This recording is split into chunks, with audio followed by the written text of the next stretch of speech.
Hey, it's TaxQuips time from TaxMama.com. Today, TaxMama hears from MR in the TaxQuips Forum with a stupid problem.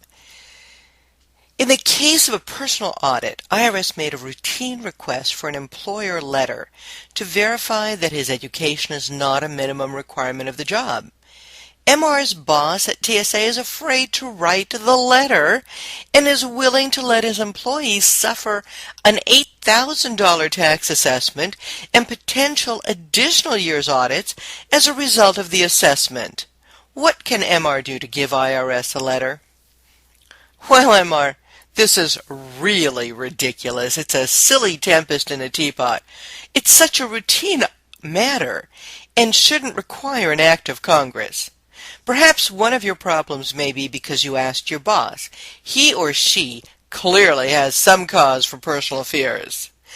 Did you try to ask your personnel or human resources department? That might be an easier way to go. If you cannot get this simple letter from work, then yes, I absolutely would contact my U.S. representative or senator for further assistance.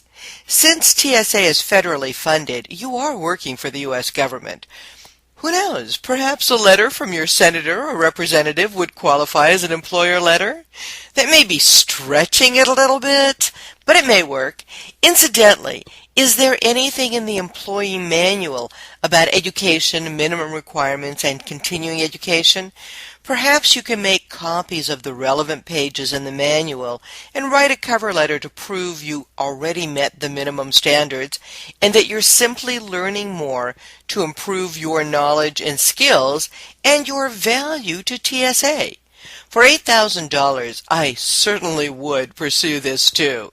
And remember, you can find answers to all kinds of questions about workaround solutions in possible situations and other tax issues free. Where? Where else? At TaxMama.com.